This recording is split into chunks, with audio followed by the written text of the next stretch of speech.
Hello friends, welcome back to my channel. আজকে আবারও নিয়ে চলে এসেছি নতুন একটি রেসিপি। আমার আজকে রেসিপি দই এবং সুজি দিয়ে একটি ইউনিক টাইপের নাস্তা।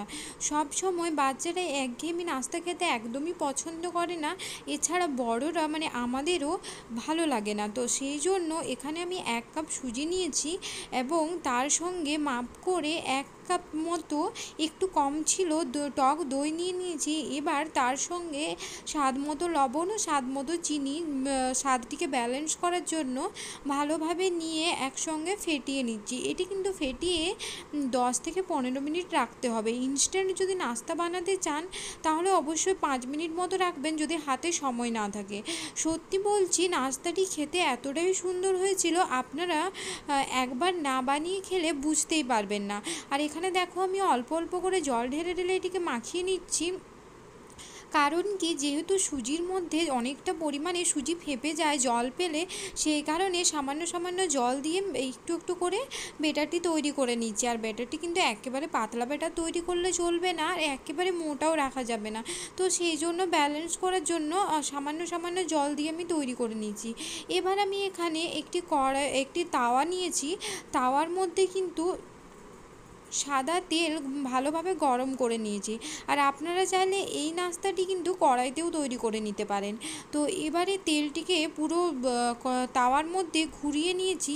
এবার একটু ছোট ছোট সাইজের বড়া আকারে যেভাবে করি সেইভাবে আমি দিয়ে দিচ্ছি। এটি চাইলে আপনারা একটা গোটা অর্থাৎ বড় টাইপেরও করে নিতে পারেন, কিন্তু আমি ছোট ছোট তৈরি করছি যাতে দেখতে একটু সুন্দর হয়।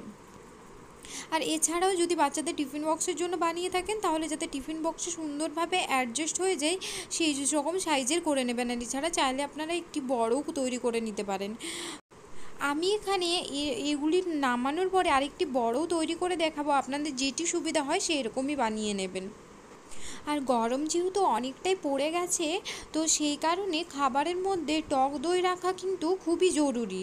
তো আমি ঠিক এইভাবে সুজির সঙ্গে মিশিয়ে টক দইটা বাচ্চাদেরকে খাইয়ে দিতে পারবেন। এছাড়া বড়রাও তো খেতে পারবেন। তো বাচ্চারা তো এমনিতে খেতে চায় না টক দই, সেই জন্য ঠিক এইভাবেও তৈরি করে আপনারা দিতে পারেন। তাতে খাবারের টেস্টও কিন্তু বেড়ে যায়, এছাড়া টক দই খাওয়াও আমাদের হয়ে যায়। আর সামান্য তেলের মধ্যে এগুলো কিন্তু ভেজে নিলেই হবে, একেবারে ডুবো তেলে ভাজার কোনো প্রয়োজন নেই, সামান্য তেলে এগুলি ভাজা যায়। আর নাস্তাগুলি খেতেও কিন্তু অপূর্ব সুন্দর হয়। টক মিষ্টির একটি ব্যাপার থাকে, স্বাদের মধ্যে সব কিছুই ব্যালেন্স থাকে।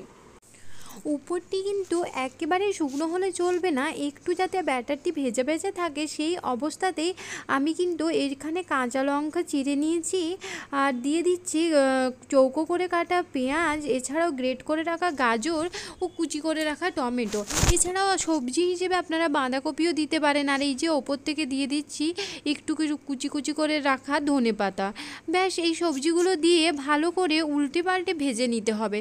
নাস্তাগুলোর মধ্যে সবজিগুলো কিন্তু খুব সুন্দরভাবে ভাজা হয়ে যাবে, এছাড়া খেতেও কিন্তু অসাধারণ সুন্দর লাগবে। আর যদি আপনারা পছন্দ করে থাকেন তাহলে কিন্তু ওপর থেকে একটু সস লাগিয়েও খেতে পারেন। সত্যি বলছি, নাস্তাগুলো খেতে কিন্তু অসম্ভব সুন্দর তৈরি হয়েছিল।